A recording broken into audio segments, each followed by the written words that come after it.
ভেন্দি গুটি ৰুবলৈ লৈছোঁ। তাকে মাটিখিনি অকণমান কোৰ মৰাই ল'লোঁ আগতে মানুহ এজনক। আজি মানে অকণমান ঠিক কৰি লৈছোঁ আৰু ৰুবৰ কাৰণে শাৰীটো বনাই লৈছোঁ। তাৰপিছত ইয়াতে ভেন্দি ৰুম। ইয়াত আচলতে পালেং দিছিলোঁ মানে আগতে, পালেং আৰু ধনিয়াখিনি শেষ হ'ল আৰু উঠাই দিলোঁ, বুঢ়া হৈ গ'ল। এতিয়া ইয়াতে আকৌ ভেন্দি দিবৰ কাৰণে আজি ঠিক কৰিছোঁ। ভেন্দি গুটিখিনি তিয়াই থৈ দিছোঁ, এতিয়া ৰুম আৰু। আচলতে সময়মতে শাক পাচলিবোৰ যদি দি নাথাকোঁ তেতিয়া দেৰি হৈ গ'লে বৰ ভালো নহয়। গতিকে আগতীয়াকৈ মানে বেলেগেতো ৰুলেই, আমাৰহে দেৰি হৈ গৈছে ভেন্দি ৰোৱা। মানে ভেন্দি ৰুবৰ কাৰণে অকণমান এইটো ঠিক কৰি লৈছোঁ।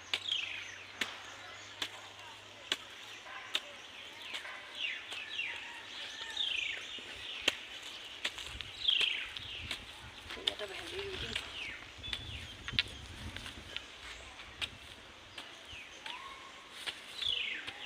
বহুত ঠাণ্ডা বতৰ আজি, মানে বেলেগ ঠাণ্ডা পৰিছে আমাৰ ইয়াত।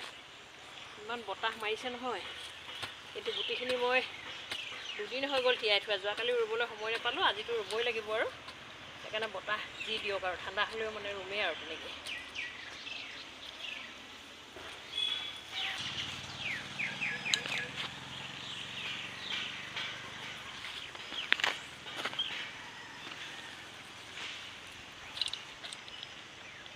ভেন্দি গোমধান একেলগে তিয়াই ৰাখিলোঁ। মই আকৌ ভেন্দি গুটিবিলাক অকণমান ওচৰা ওচৰিকৈ দিওঁ দেই। আপোনালোকে কেনেকৈ দিয়ে জানো, যিসকলে খেতি কৰে তেখেতসকলক কৈছোঁ দেই। মই অলপ ঘনকৈয়ে দিওঁ। ঘৰতে মাটি অকণমান থাকিলে এনেকৈ ৰুই ল'ব পাৰি আৰু, নিজে কৰি খাব পৰাকৈ। মই বিশেষ বেছি নকৰোঁ, মানে চব বস্তু নিজে খাব পৰাকৈ আৰু আমাৰ ঘৰখনত চলিব পৰাকৈ ৰুওঁ আৰু। কেতিয়াবা বাৰীত লাগি থকা চব্জি এটা বেলেগক দিও ভাল লাগে নহয়, সেইটো এটা আনন্দ আছে আৰু। কিন্তু আমাৰ ঘৰত গৰু আছিল যে, সেইটো কাৰণে গোবৰৰ কাৰণে ইমান দিগদাৰ নাছিল বাৰু।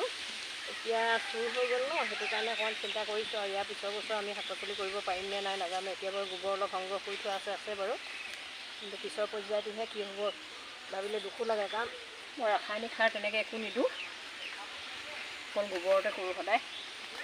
যিখিনি পাৰোঁ নিজে কৰোঁ আৰু, খাব পৰা যিখিনি হয় বাৰীত।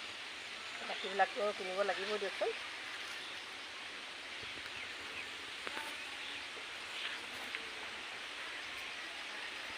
ভেন্দি ৰুই শেষ কৰিলোঁ। এতিয়া আপোনাৰ গোমধান আৰু হেৰি আছে ৰুবলৈ, জিকা গুটি কেইটামান আছে, তাকে ৰুম আৰু। আপোনালোকৰ দিনটো ব্যস্ত কেনেকৈ আছিলোঁ, আজি ডাৱৰীয়া বতৰটো তাকে দেখুৱাইছোঁ আৰু দেই অকণমান। আজিলৈ সামৰিছোঁ আৰু।